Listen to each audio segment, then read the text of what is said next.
All right, you entered a plea of guilty on May 23rd. According to your plea... Okay, pause right there. This is huge. A 7-year cap means the judge can sentence anywhere from probation all the way up to 7 years in prison, but not more. The state being silent. That sounds harmless, but don't be fooled.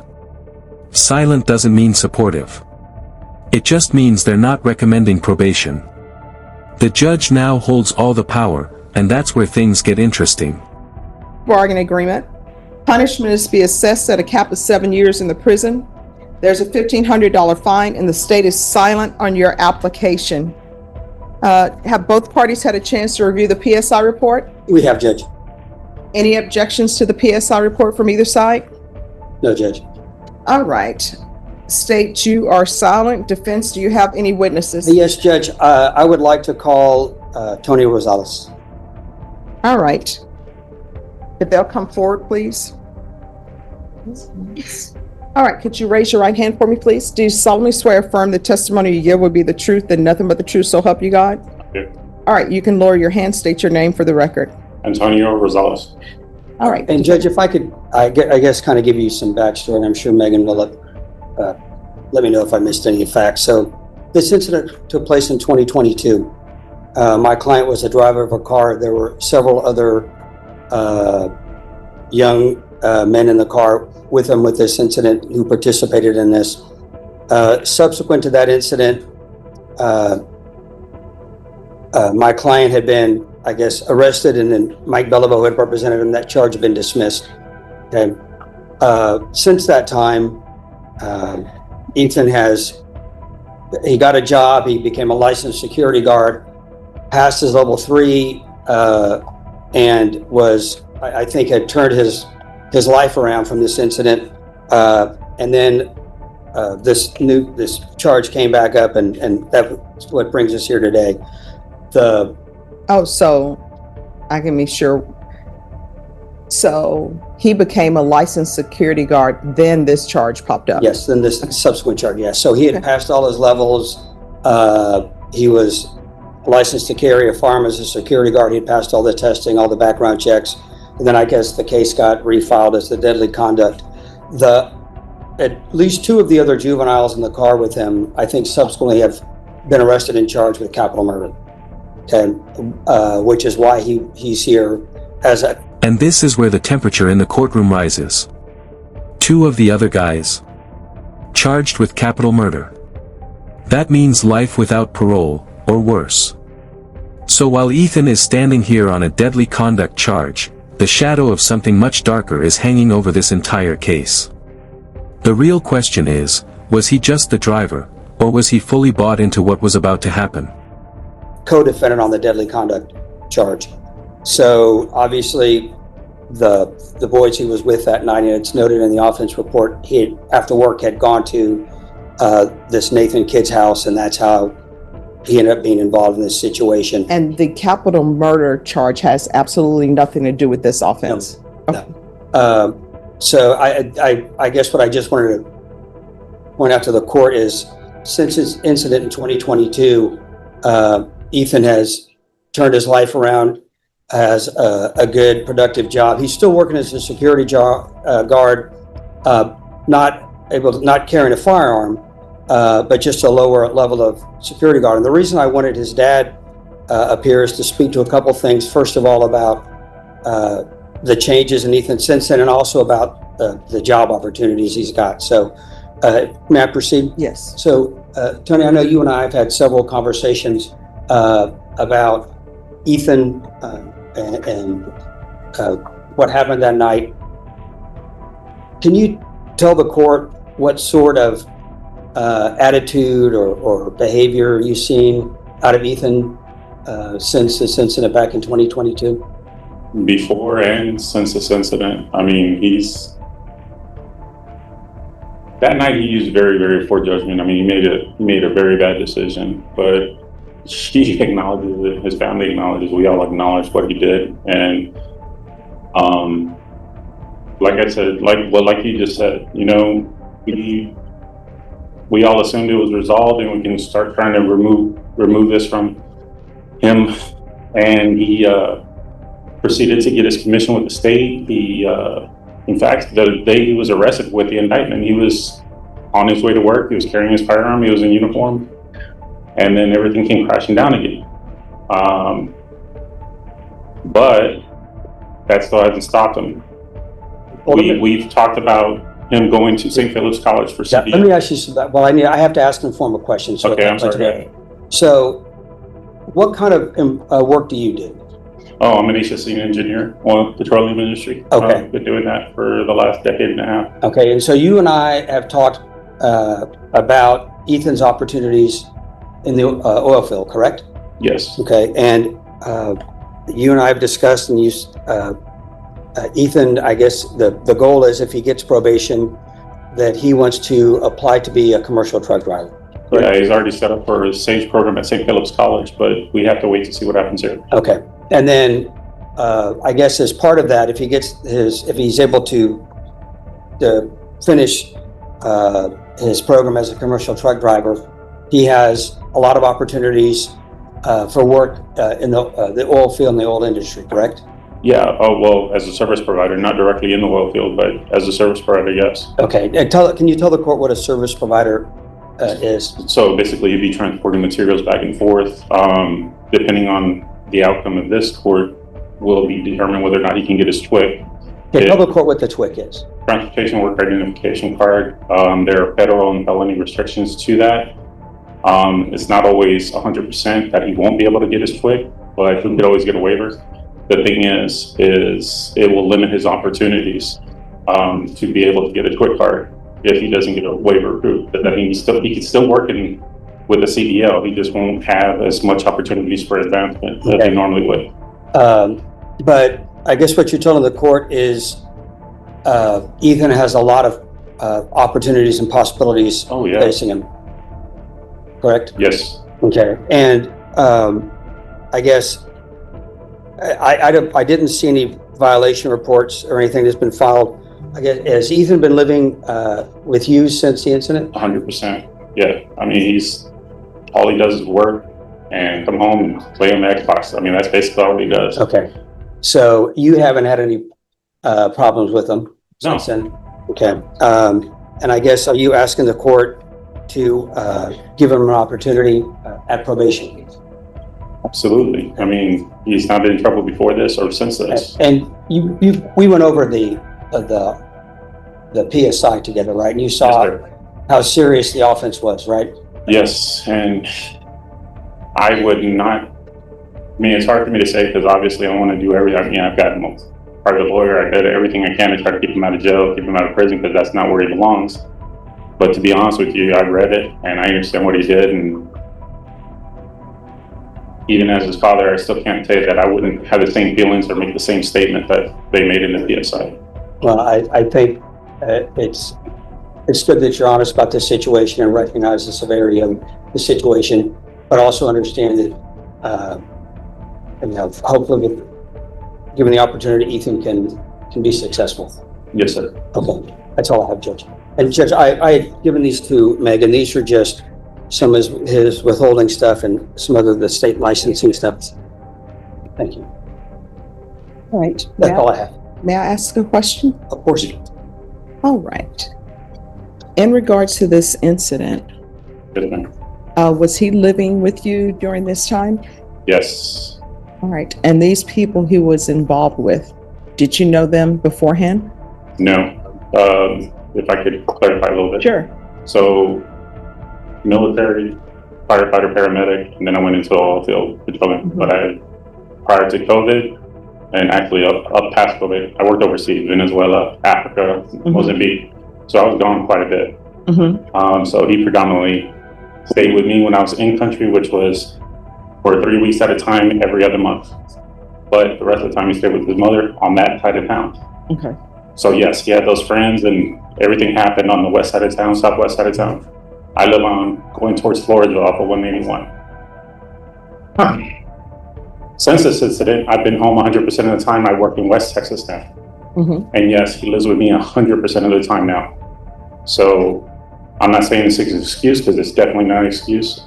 I was absent a lot with him growing up. because I was overseas.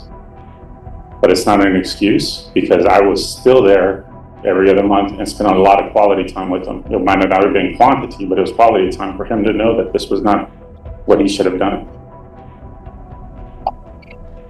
But yes, now I'm with him 100%, or rather he's with me 100% of the time. All right. And did he talk to you about this incident Yes. immediately thereafter?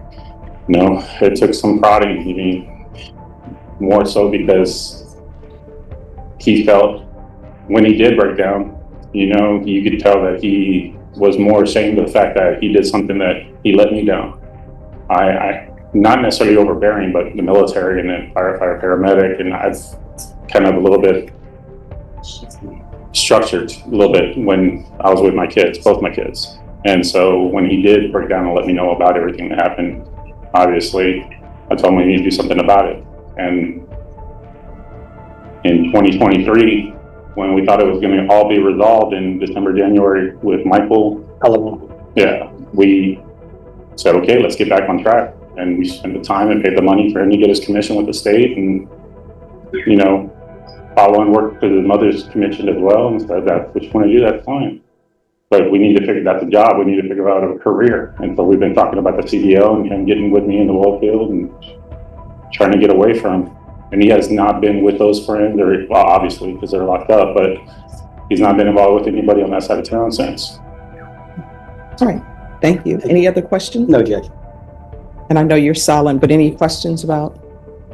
I know you stated that you understand. So did you view the police reports in this case or? Not since the incident, yes. Okay. But not obviously when he was arrested. Okay.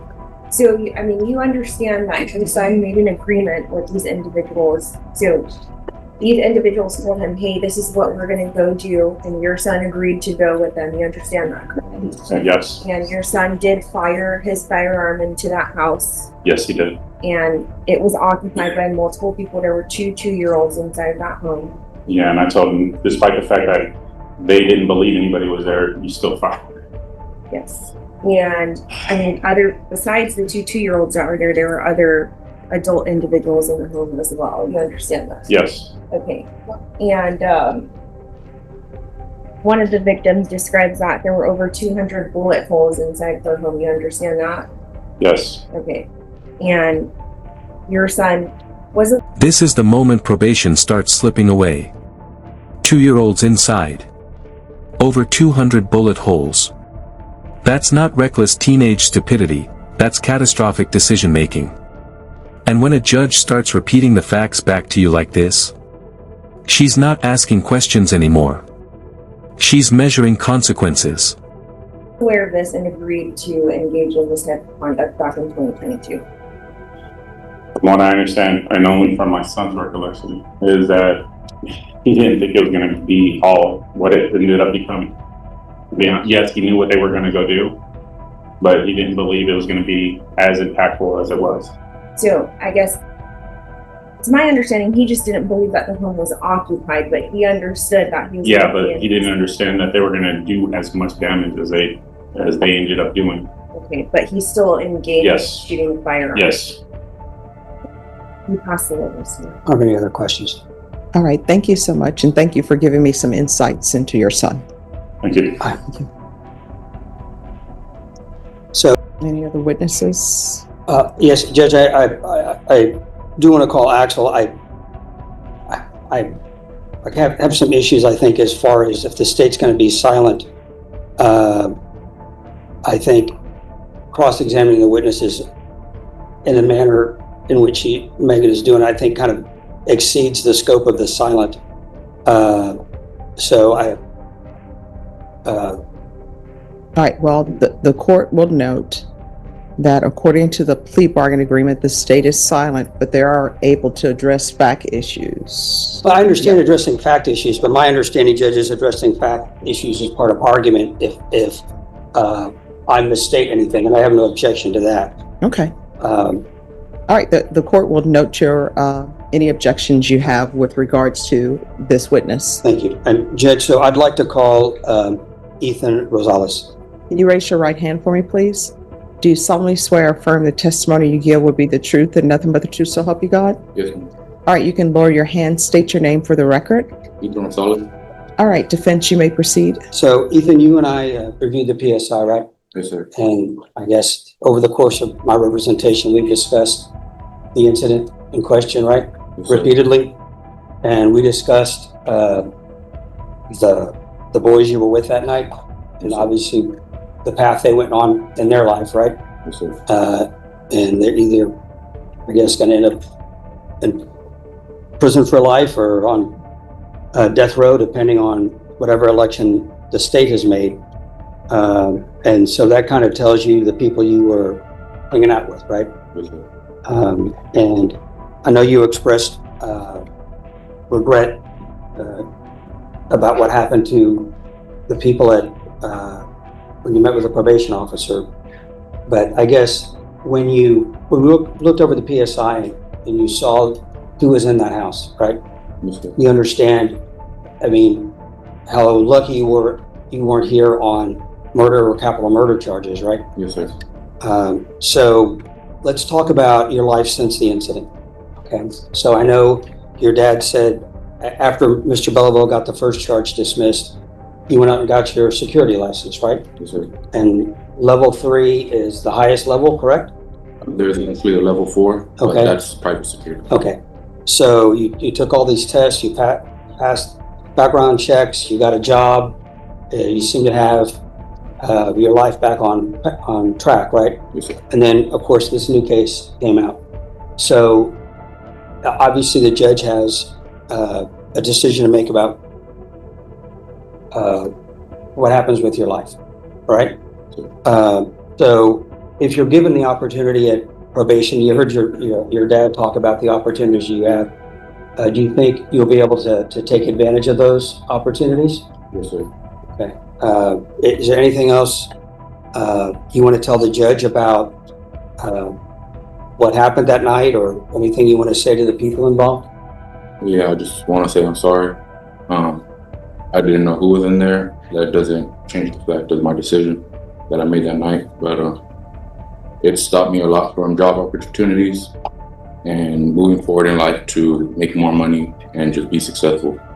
Okay, but the reason it stopped you is because of the decision you made, right? Yes, sir. Okay. So I guess if given the opportunity, do you think you'll be able to comply with any orders or conditions the judge imposes? 100%. Okay. All right, Doctor. I have nothing further. All right, any objections to the court asking? No, not at all. questions? Walk me through this.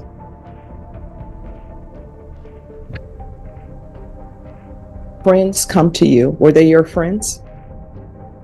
I guess I thought they were. All right. So how did you meet them? How did you all become friends? Just growing up in the school, playing basketball at the park, stuff like that. All right. Were these your only friends? I have more friends. All right. So explain to me how this happened. You have some friends who come to you.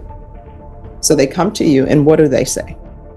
About that night, Yes. I ended up going to their house and they let me know. All right. So you go to their house. Did they call to you and say, hey, come over, let's have, let's meet? Or how did it come to be that you ended up at their home? I was just getting off of work. I ended up stopping by their house. They let me know. All right. So you stop by their house. I like to do things step by step. So you stop by their house. What do you do when you get there? Are you all playing Video games. Yes, playing video games? And so you're playing video games, and tell me how the conversation goes. I guess they had information of somebody who was in that house, basically. It was down the street, so we just get caught up. Well, no. Because I'm trying to figure things out, and I'm trying to figure out what your mindset is. I think your attorney and other people, if somebody comes to them and say, hey, we're playing video games, but come with me. We're going to go shoot up this house. Here's your gun. Let's go shoot up this house. I'm trying to figure out what your mindset was in all of that. So you're playing video games. Were you drinking? Man, All right, so you're not drinking, you're sober. Were they drinking? No. So they're not drinking, they're sober. So how does the conversation go? It was more of a retaliation thing. No. I mean, like, what's the conversation? You're sitting, you're playing video games, maybe somebody's, talking trash about, you can't win, I beat you. Then what's the next conversation? Hey, there's a person down the street. We don't like that person. We're going to go shoot up their house. We want you to come with us. I'm trying to figure out how the conversation went from you're playing video games. Maybe you all are trash talking to each other about, I'm beating you, you can't win. I trash talk during Mortal Kombat. So you're playing the video game. How does the conversation go? Who says, and if you don't want to name names, you don't have to name the specific names, but who brings up the conversation and says, hey, we have some guns, we're going to go shoot up this house down the street? How does that conversation happen? So I was at work, I got there, we were playing games. They let me know that they had information from... Who's they? So what she's at, what she's trying to get is specific of the conversation. Names. Yeah, who brought it up? I would say Chris. All right, so a conversation starts with Chris. Chris says, what? He had information from somebody else. I didn't ask who. Of whereabouts of somebody that he wanted to retaliate on. All right, so did he tell you why there was this want or need to retaliate against someone? Yes, they had shot him previously. Don't know the timeline. So he tells you, hey, look, somebody shot at me previously, and I've just received information that this person is at this house down the street. Is that how it went? Yes, ma'am. All right, so he tells you that. Then what's the next thing that's said? I was the only one with the car. They basically asked me if we would go. It was more of an impulse decision. No, let's not do basically, because I'm trying to figure out what your mindset is, because I have to make a decision on whether or not to grant your application. So he tells you, I have information on the person who shot me. The person who shot me is at this location. All right. Thank you for imparting that information to me, Chris. So where does the conversation go from there? They asked me if we would go. It was 4 of us. There it is. No confusion. No misunderstanding. They said, we're going to shoot up the house. And he grabbed a gun anyway. That destroys the, I didn't know what was happening, defense. At this point, the judge isn't evaluating ignorance, she's evaluating participation. All right, so they're saying, hey, let's go down the street. Now, when they say, let's go down the street, I'm sure it's not, let's go down the street. What was said? They said that we were going to go shoot up the house, that we were going to retaliate. All right. And so, did you bring a gun to that location? No, ma'am. I got off work. All right, so you got off work, you don't have a weapon, and they're saying, hey, let's go down the street and shoot up the house. Yes, ma'am. All right, so where does the gun part come in for you? I mean, they just had guns there, so took one with me. Well, did they say, hey, you take a gun? Or did you just say, all right, let's do this, and you grab a gun on your own? Yes, ma'am, I grabbed it. So you grab a gun, they grab their guns, and at no point in this do you say, you know who shot at you previously, let's call the police and let the police know that this person is down the street. Nobody says that. Mm-hmm. No. All right, so you get a gun that's been provided, and you all get in the vehicle? Yes, ma'am. And are you driving? Yes, ma'am. So what happens next? We drove about 2 blocks down the street, and that's where the house was. Okay, so the house is 2 blocks down the street, and what are you thinking as you're driving to this location? It was more of an adrenaline rush, I would say so. And how old were you? 19. All right, so you're 19, you're getting an adrenaline rush, and you drive to the house. And how far was that house from where you were playing video games? I'd say about 3 minutes, maybe. And nobody thought So you guys were not going to walk. You're going to drive the 3 minutes. Yes. All right. So you're in the vehicle. You all pull upside the house. Then what happens? We all got out, shot the house. You call out? We all got out and shot the house. Okay. All right. And then after you shoot the house, what do? We go back to their house. So you get back in the vehicle and you drive back to the home. Yes, ma'am. And does anybody say anything? No, ma'am. It just went back to, I guess, and games went back to normal. All right. So then you go back to playing video games. And at some point, did you leave that house to go home? Yes, ma'am. And did you talk to anybody? No, ma'am. I was pulled over. I can't remember the timeline. Maybe an hour, 2 hours after. But yes, there was police in the area. I got pulled over. All right. Any further questions? No, Judge. I just have one factual relates to my thoughts. So I guess when you were pulled over, you didn't immediately stop, wasn't that correct? Yes, ma'am. Okay, you ended up in a crash, right? And you're saying that that firearm did not belong to you, you got it from the other people that you were hanging out with? Yes, ma'am. But I did take it with me. Okay, and it was located in your car, right? And then you told police on that day that you threw it out because you didn't want to get caught with it. Is that correct? Yes, ma'am. All right. Defense. I think it's just argument, Judge. All right. The court will hear argument. So, Judge, obviously this is a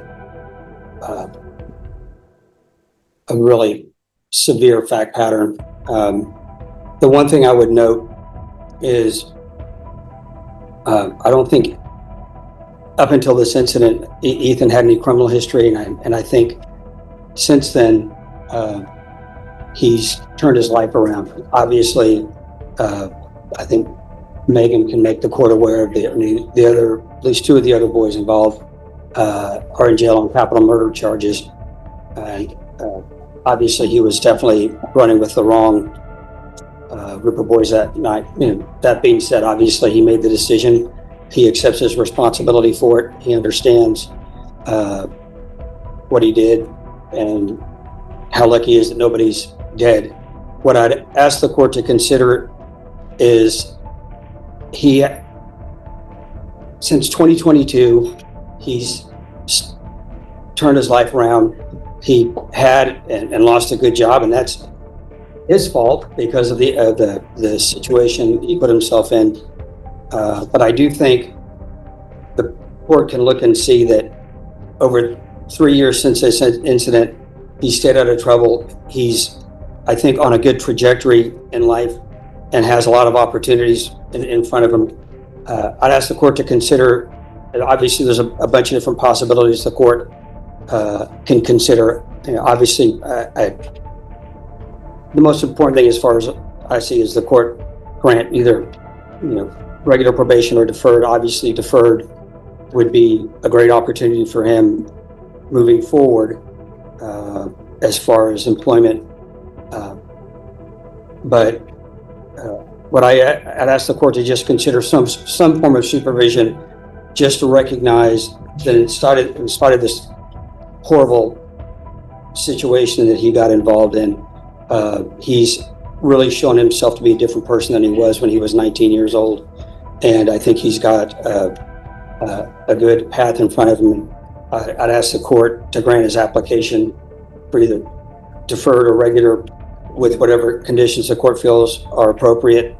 And I think he'll be able to do it successfully. I don't think the court will see him again. All right. This is a difficult case. And let me just tell you why it's a difficult case. It's a difficult case in that when you have children, people always say when you punish a child or give punishment to a child, it needs to be done immediately because otherwise they've done other things that shows that they've internalized what they've done wrong and they've made changes.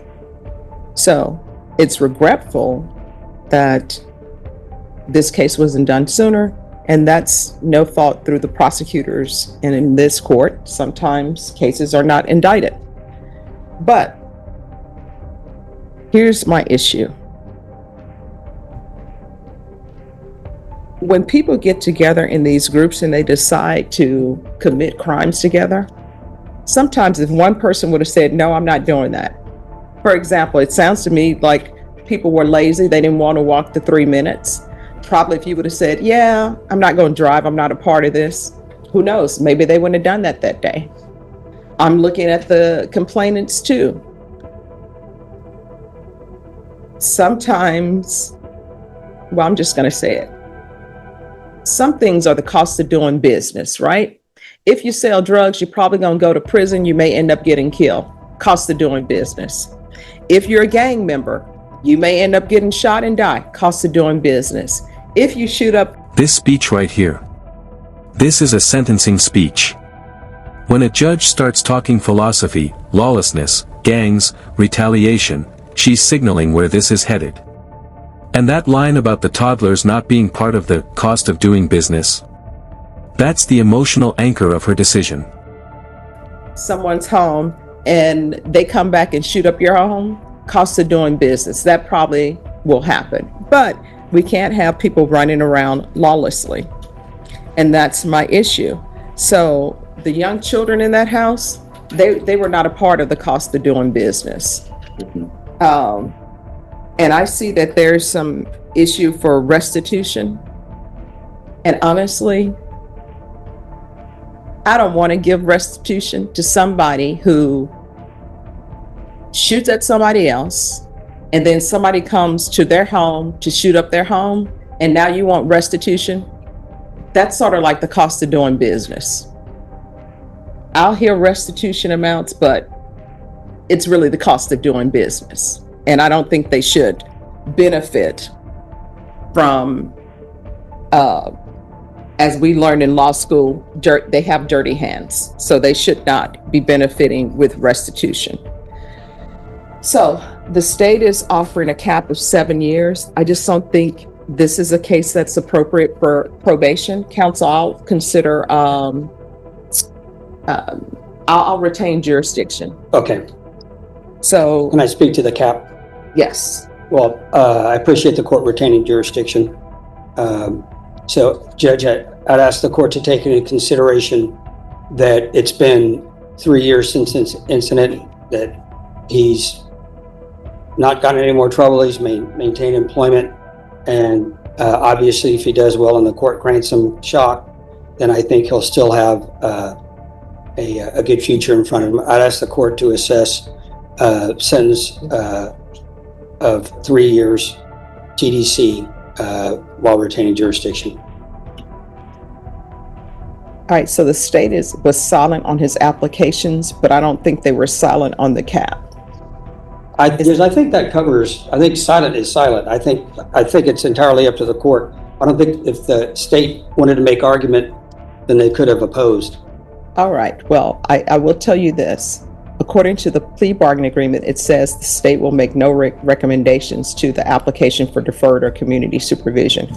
But state, if you have nothing to say with regards to the cap, the court will make its own decision based upon the stipulations, the PSI report, and defense's argument. I don't want to say it's implied in the plea bargain, but that's what I would be asking. All right. So this is what the court is going to do. There's going to be a $1,500 fine. Time and money run concurrent. The court will sentence you to 4 years in the prison, give you credit for any time served.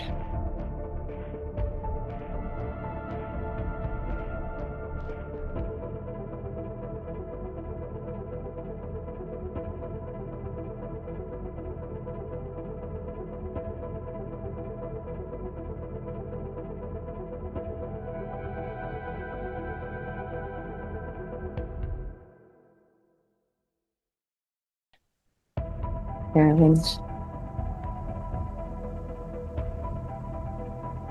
with regards to the restitution,